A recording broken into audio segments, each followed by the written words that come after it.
Yes, y'all give it up again for our wonderful entertainment tonight. Dynamic duo. They make the perfect team, right?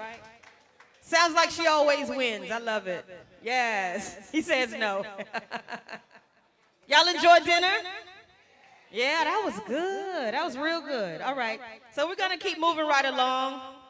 Now I want to welcome to the mic young lady who's going to do the presentation of our speaker. Can y'all please clap it up for my good friend Angelique Hibbert? Woo!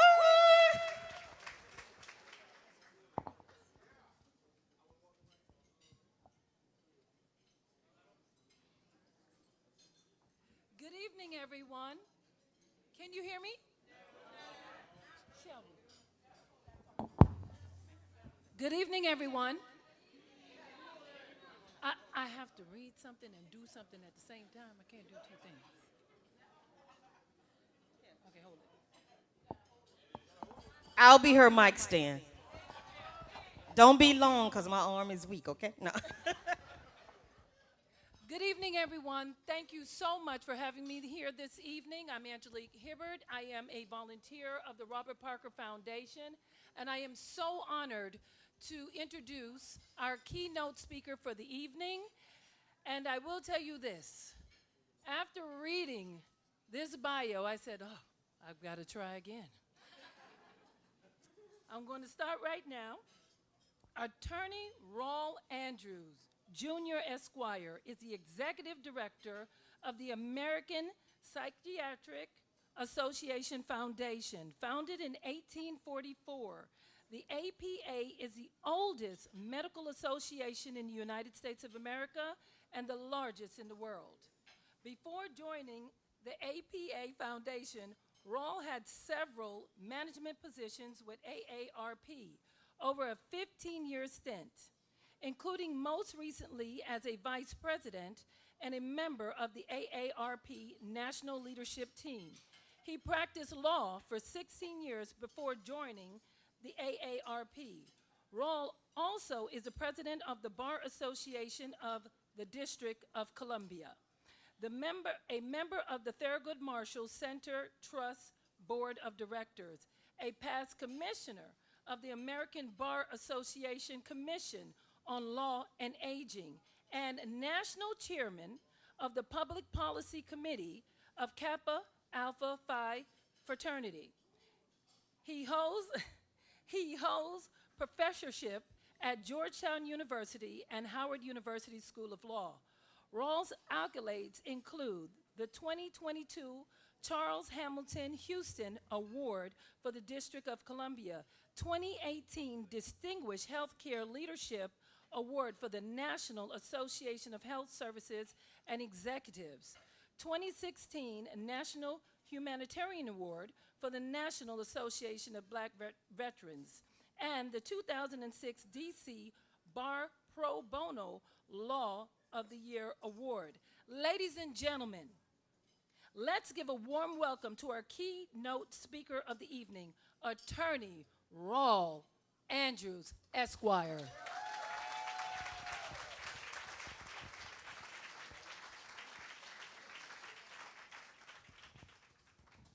I don't need to stand, but you look so good that I'm tempted. Good evening. It's so beautiful outside, and it's even more beautiful inside. Angelique, I want to thank you very much for that very fulsome introduction. It's not quite what we rehearsed, but but it'll do. I don't want to keep you long, but if you don't remember anything else I say tonight, and if you don't love everything I say tonight, know this. I believe so much in the Robert Parker Foundation that I refused a speaker fee.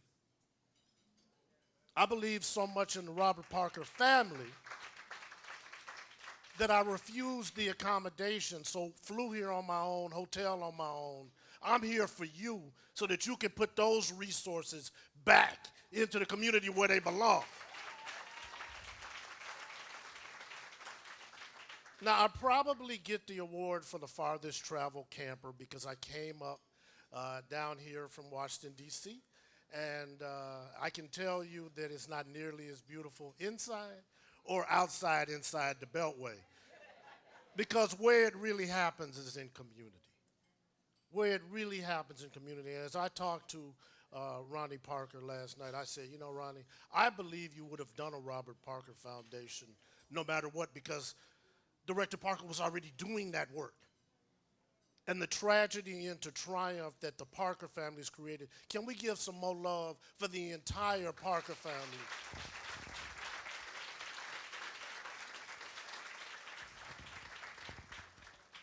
Endured and excelled. So I just want to let you know that as I stand here before you, 1 in 5 in the United States is suffering from some mental health condition. That's diagnosed 20%. We believe it's 4 out of 5 in light of the pandemic. That's 80%, but those others are self-diagnosed and they self-medicating.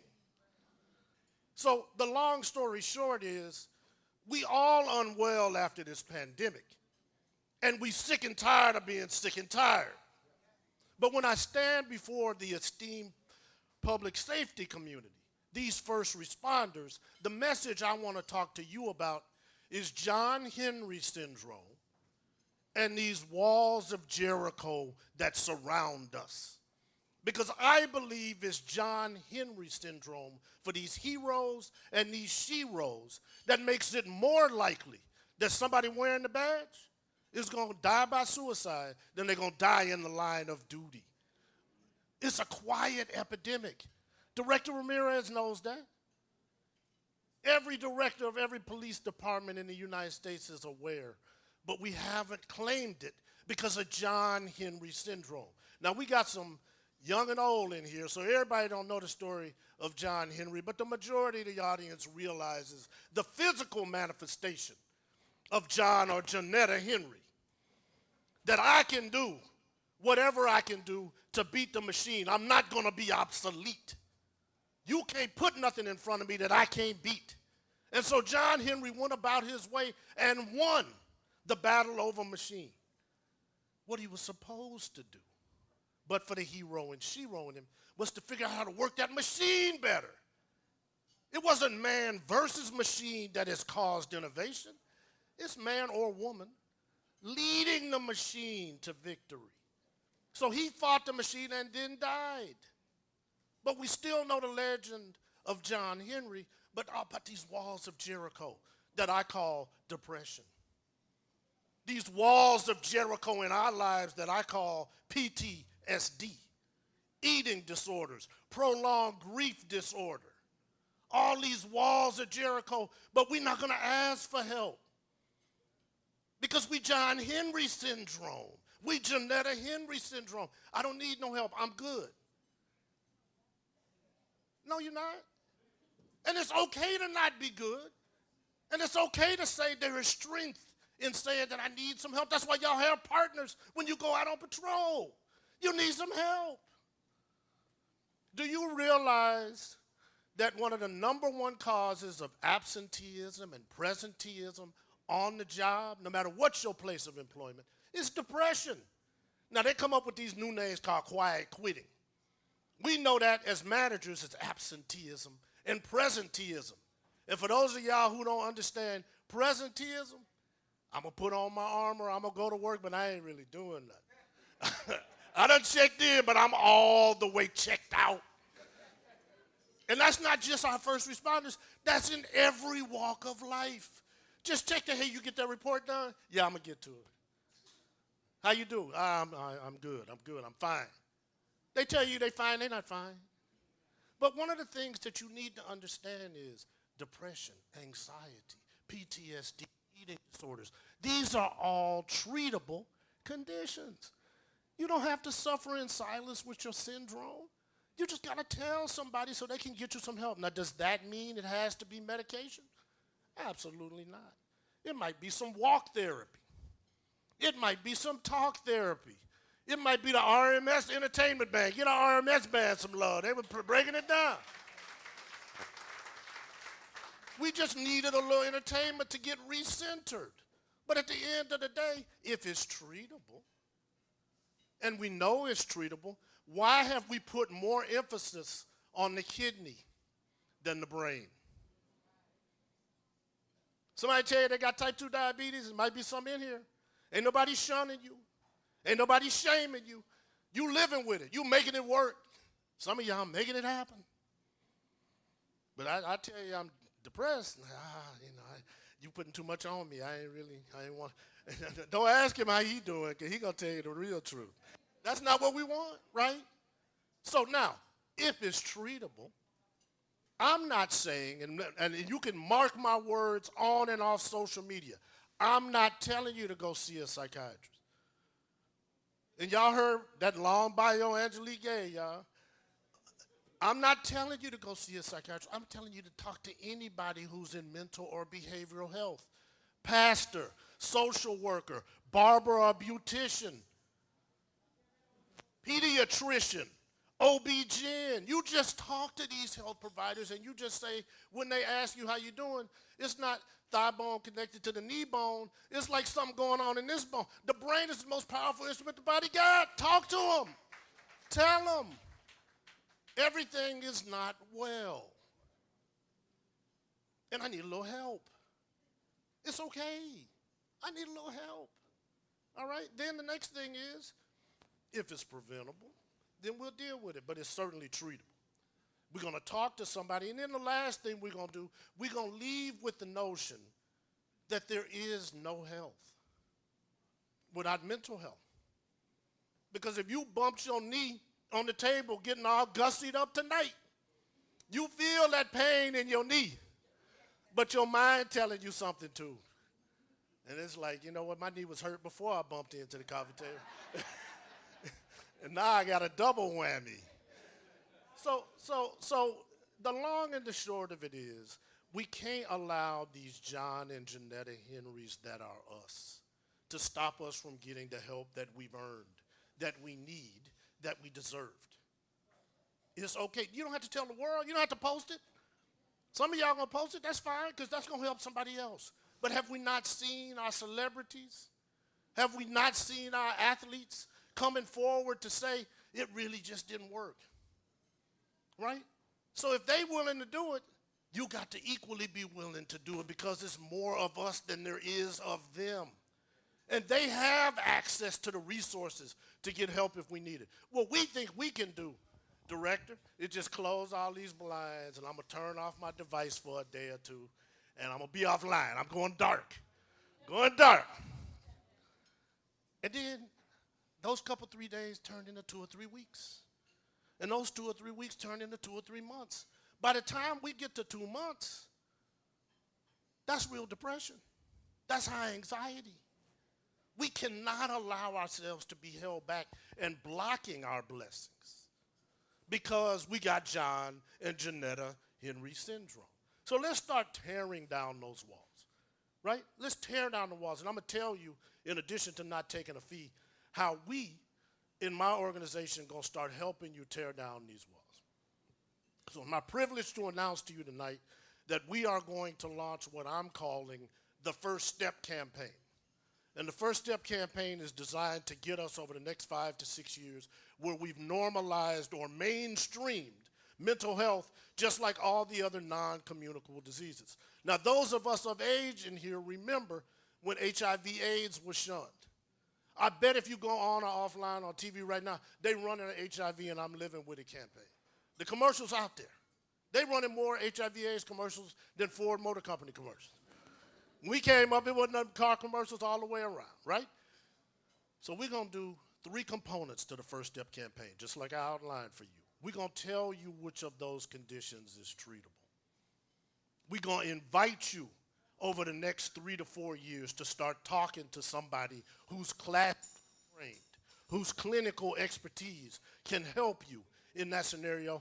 It doesn't have to be a psychiatrist. If that doctor, nurse practitioner, social worker tell you maybe we need to go, this is a little more complex, we need a little more help, WebMD not going to get it done by itself. Right? You don't do everything without a professional in your life except mental health. Your car don't work, you take it to the shop. Your hair not working, you take it to the shop. Your brain not working? WebMD. You know, I was reading on Google. I was reading on Google that, you know, if you take 2 aspirin and pray on it, that's going to do it. That's not faith with work. That's not faith with works. All right? So the last step, again, we're going to make it a mainstream priority. And I'm going to do an MOU with the Robert Parker Foundation because one of our ground zeros to make mental health a mainstream priority is through the Robert Parker Foundation. So thank you very much, Ronnie. And as we move this campaign nationwide, I'm going to put the first $2.5 million in, some of which is going to find its way in South Florida because we're going to be staging events not in D.C. where we always hide. We're going to come back in the field because it's in the community where we can make the most difference. So I don't want to overstay my welcome. It has been a privilege to be here. I'm here. I thank you for the opportunity to talk to you. But the bottom line is, can you just say with me 3 times and we're going to click our heels? We're going to click our heels. There is no health without mental health. There is no health without mental health. There is no health without mental health. Thank you. God bless you. God bless the Parker family. And God bless the Robert Parker Foundation.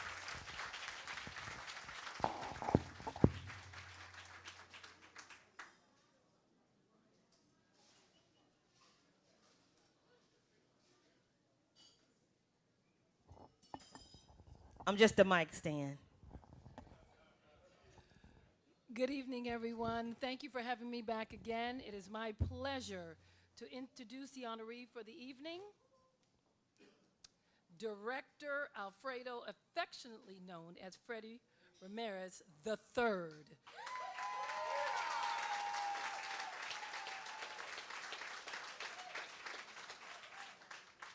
And that's not all, folks. In a dual role under the Miami-Dade County Mayor Daniela Levine Cava administration as Director of the Miami-Dade Police Department and Chief of Safety and Emergency Response, and is responsible for overseeing both Miami-Dade County Police and Fire Department. Director Ramirez has dedicated over 27 years, my entire life, to the law enforcement profession, serving with great distinction in a variety of assignments.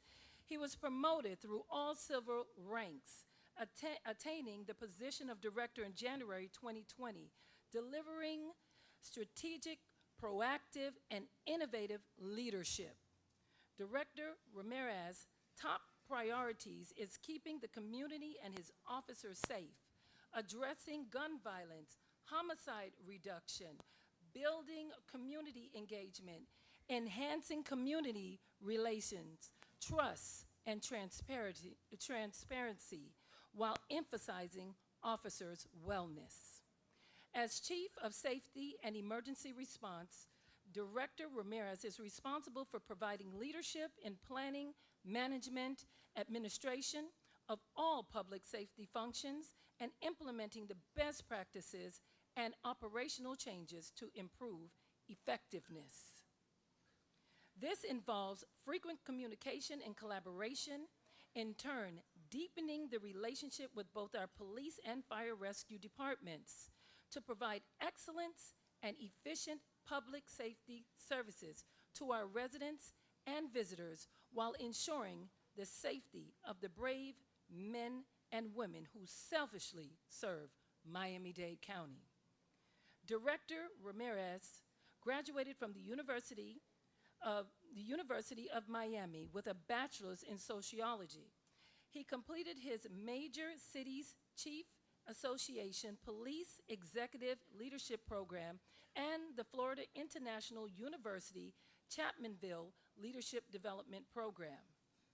He is a member of the Major Cities Chiefs Association, International Association of Chiefs of Police, Police Executive Research Forum, Major County Sheriffs Association, Florida Police Chiefs Association, Dade Miami Criminal Justice Council, Miami-Dade County Association of Chiefs of Police, President of the Police Officers Assistance Trust, and is a graduate of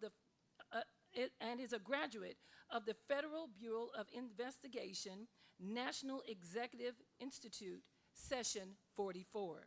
Ladies and gentlemen, let's give a warm welcome to the honoree of the evening, Director, Miami-Dade Police Department and Chief of Safety and Emergency Response, Director Alfredo, affectionately known as Freddie Ramirez III. Wow.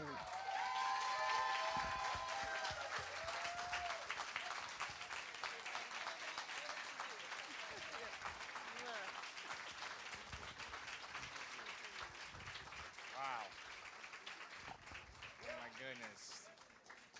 Thank you so much. Good evening, everybody. But before I talk, I gotta highlight two ladies that keep me flying straight, keep me on the right path. The first one is my wife, Jody, right there. And the second one that keeps me in line at work is our Deputy Director, Stephanie Daniels. Without her, her famous line is, you know, Director, I'm going to keep it real for you. I'm going to tell you the truth. And she tells me the good, the bad, the ugly, and I know it's good. Thank you so much, my dear. Thank you for everything. You know, these last couple months, we talk about wellness and mental illness. There's no doubt that in our society, it's not COVID, it's that. Through every part of our community, that is what's out there. Our first responders, police, fire, everyone come across that as well. Our dispatchers who have to hear that when those calls come in and they have no one to share it to. Our crime scene investigators that see the worst of the worst. I mean, there's no doubt that thank goodness for the awareness that we have, and thank you to Director Parker for spearheading this before it was something. Think about that. He led this before it was something. Now it's something. Every police department has some sort of wellness component, the fire department as well, the chaplain programs, victim advocates, all that stuff is after the fact. But the man lived it and knew it first. So I'll tell you that. The last couple months has been terrible for us. We've had 3 officers shot, lost 1, 2 stabbed due to mental illness. So talk about PSD for our officers, our young officers that are out there. They're 20, 30 years old. There are our children, our grandchildren. Some of them are moms and dads. They're out there each and every day fighting the fight to keep this community safe. And let's talk about this community. This community is not like the other communities that are in trouble around the country because we're one family. Things aren't done here in silos. They're done here together as one. Even the 37 municipalities are out there, blue, brown, we're one. All our children are one. And when we lose a child to gun violence, we all hurt, and we all should be ashamed, and we all should stand up, hold those accountable, and hold ourselves accountable for that happening. We need to hold ourselves accountable for people who shoot at police and stab police, because it's one and the same. Okay? But I could tell you this. Going through these last 3 years of COVID, civil unrest, gun violence, COVID again, gun violence, and the things that are going through right now, there's been several directors, but there's one director, when I see his picture up on the wall, is probably the most relevant one to what I'm dealing with right now, both internally and externally, and that is Director Parker. And I wish that I would have had the opportunity today to pick up the phone and ask him, sir, am I doing the job right? And what would you do? And that there's no doubt about that, ma'am. That I could tell you, Ronnie, with all my heart inside. That man was a trailblazer of the modern Miami-Dade Police Department. Build those components with the 5,000 role models, Pam, which we are all very much involved with, and countless other grassroots community components are within the police department and externally within the department. That's why the Miami-Dade Police Department is the best law enforcement agency in the country and the most advanced. Because if you hear my bio, all those associations that I go to where everybody talks all this junk that they're the smartest, They always tell me, hey, you had a director there, Director Parker. Remember that guy? Yes. Because he was the one that was going to those meetings and building those bridges long before us pretenders were doing it. So to keep it, to close it all, I just want to tell you I love all of you. I love you, the Parker family, Parker's son. I got a boy in the department. You know, I got you, Kalika. You got to keep the legacy because you're the ones. I could stay up here and talk all this stuff I want to say, but you are the blood. You are the legacy of your dad, and I'm extremely proud of both of you, the ups and downs and the all-arounds. You keep going forward. You hear me? I appreciate you. Love you all. Thank you.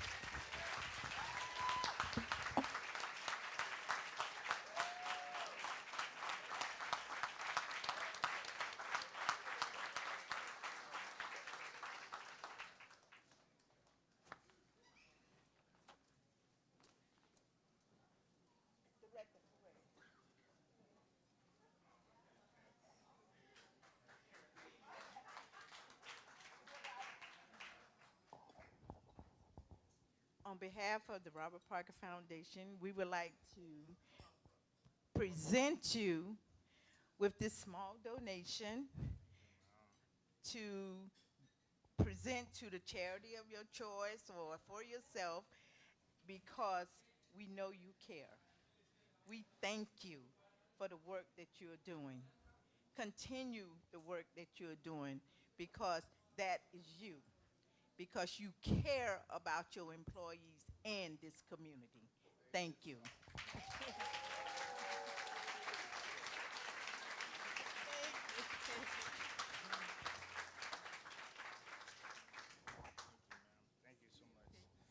Thank you, ma'am. Thank you so much. And I'm floored. Police Officers Assistance Trust. That's where it's going to go to keep our first responders moving forward, to keep that wellness going, keep keeping our community safe. Thank you. Thank you so much, ma'am. All right. Thank you.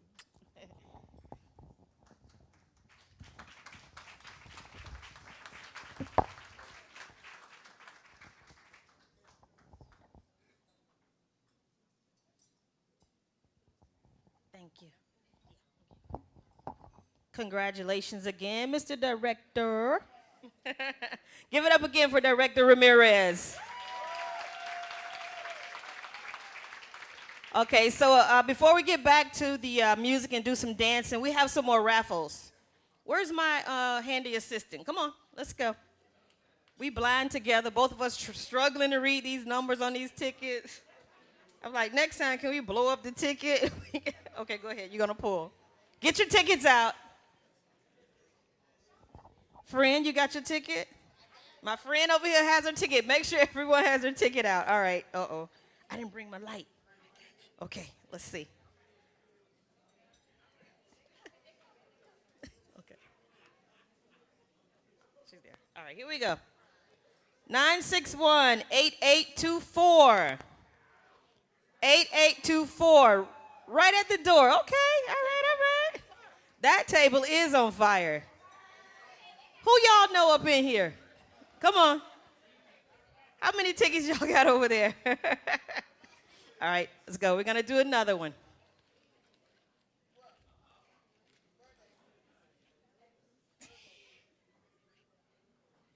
Friend got her ticket. Also, before we do our next raffle, the beautiful Angelique is going around selling tickets for the raffle. Tickets are, yes, for the cigars. Tickets are $20, correct? Yes, all right, $20. And if you don't have $20, she has Zelle, okay? It's 2022. Cash is not needed everywhere you go, okay? All right. All right. All right, so our next winning number is 961-8842. 8842. 8842? Woo! All right.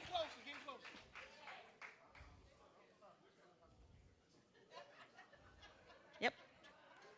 You want to drop that in there? All right, right here. Here he is.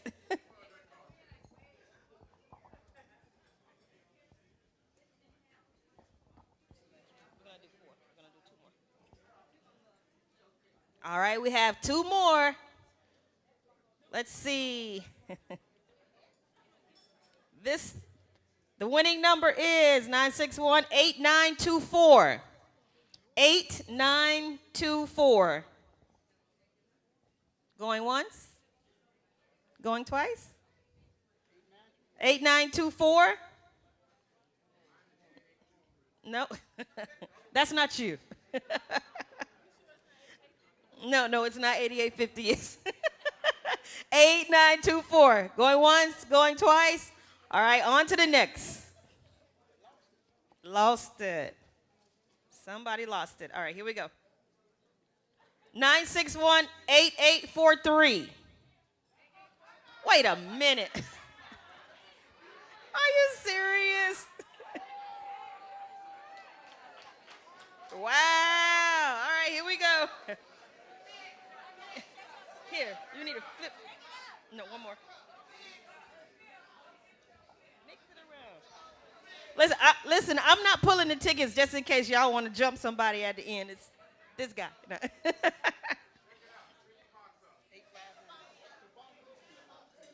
All right. He said he's shaking the box, flipped it upside down and everything. All right, here's our last one for now. The last one for now is 961-8859. Whoa, who's that? Oh, shucks. All right. You got it? Okay. All right, here we go. Right over here. Yay, you.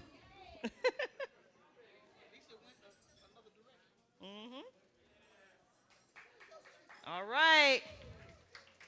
So we may do this again before the night is over, but until then, y'all can get up and dance off all that food y'all just ate. Y'all ready to do something? Yeah? They're like, nah, I don't know. I want to take a nap. No. Okay, hold on. Wait, before we do that. We have a lot of more guests? Okay, we'll do more. All right, right now I'm going to welcome back to the mic the beautiful Verona Parker.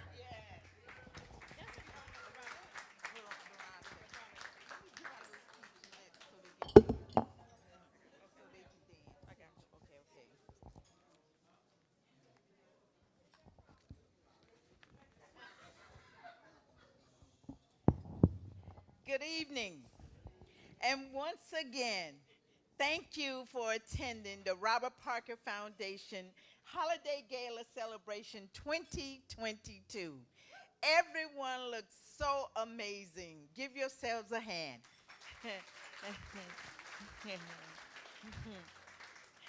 My late husband, Robert Parker, he was a man of many talents. His greatest gift was his compassion and concern for others. He was solid, and he was dependable. So, in the spirit of giving, we established this foundation to continue his legacy. We at the Robert Parker Foundation thank you for supporting our mission so that we might be able to provide for those who are less fortunate, especially at this season and time of the year. Through your generosity, we are able to assist kids with college expenses. We are able to put a smile on a child's face. But most importantly, we are able to educate our community regarding the issues surrounding mental health challenges, and for that, we are eternally grateful. A special thank you to all our sponsors at every level for the continued support. Please continue to keep us on your list of important causes. Thank you, Mr. Andrews, for gracing us with your presence tonight.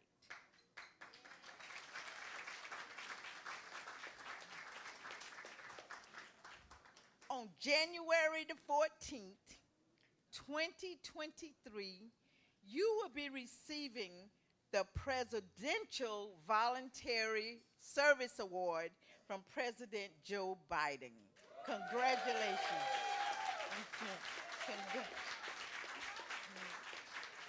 Thank you to our legend recipient, Director Freddie Ramirez. Continue to doing the amazing job that you do because you care about your employees and you love Miami-Dade County. And for that, we thank you. Stay humble the way you are. We love you.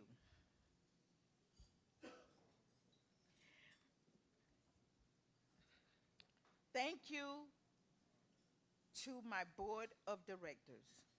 And I want each of them to stand and come up here with me at the podium. I have Kalika Parker.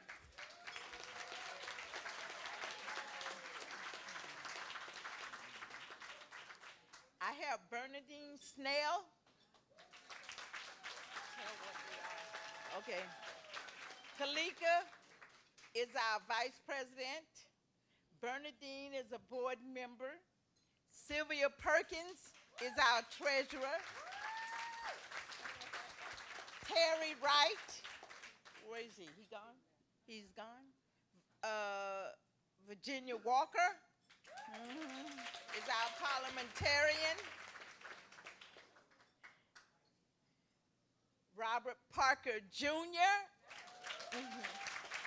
a board member.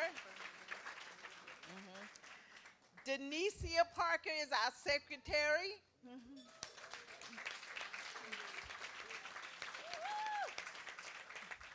And Kyron Parker is a board member.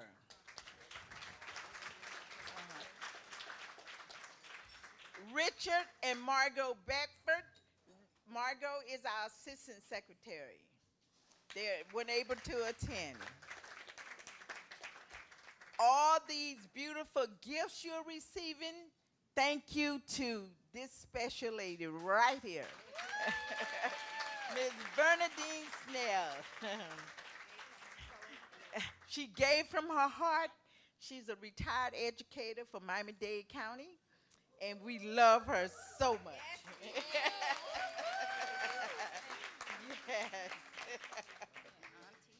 We thank our committee, event committee. Isn't this place beautiful? This is the spearhead behind that, my sister, Virginia Walker. We appreciate each and every one of you. And we pray that you have a blessed holiday season and pray that God continue to richly bless each and every one of you.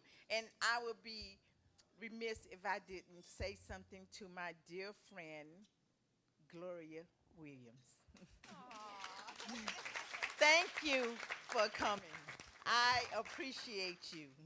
I greatly appreciate you because her husband and my husband worked closely together. Her husband was the head chaplain of the Miami-Dade Police Department, along with my husband when he was the director.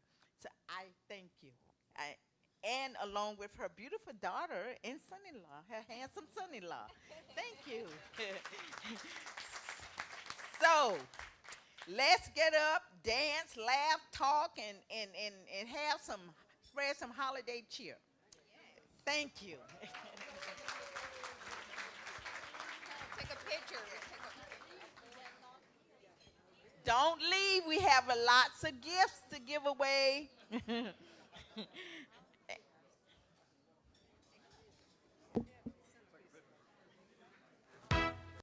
Come on home and let's do the twist. Come on home and let's do the twist. Grab your shorty by the hand. Let's go and twist. You love some big money cause I'm the big lover, heartbreaker from the south, just like your brother. But y'all don't really wanna twist with me. You wanna ride in the Benz and wait in the jacuzzi made by us for us store, sport that gear. With some lugs for my thugs, homies in here. We won't stop the party till we all get sweaty. That booty is twisting, it got to be jelly. Jump in the Benz, let's twist a few blocks. Put the Glock on cock in case we have to pop. Money twist to the house so I can roll split. If you want to twist something, then twist on this. Let's do the twist. Come on, let's do the twist. Grab your shorty by the hand. Let's go and twist. See, I'm a bona fide Southside player, live or die. Stay high, homeboy, what you know why? Spit game to a chick, make her put out. Ebony's for the cheese player, no doubt. Y'all know I'm on low profile. No talk on the low, I show out. Hit hydro puff, slow blow out. That smoke till I'm dumb, had none doubt. Why you sitting over there with your tongue out? Like all your breath done ran out. If you can't take the smoke, then get out. Cause I'm about to twist up till we run out. Y'all know how it is, what it be bow. More money, more blunts, we roll out. Twist up till that ass gon' pass out. Can't twist in, big boy, ride out. Let's do the twist. Come on, let's do the twist. Grab your shorty by the hand. Let's go and twist. Big foot up and you play a hater's face. Either we can twist or I can spray you over mace. Smoking on the stogie, all the girls know me, but none of them can hold me and surely can't control me. Sporting chart fits, hanging with the jits. You can be my witness, we don't get twisted. Here in Tampa Bay, where I party every day, where the pretty ladies stay. Homies stay okay. Step off in the club, all I get is big hugs. Twist one up and the ladies show me love, and we twist like this. Come on, homie. Let's do the twist. Come on, let's do the twist. Grab your shorty by the hand. Let's go and twist.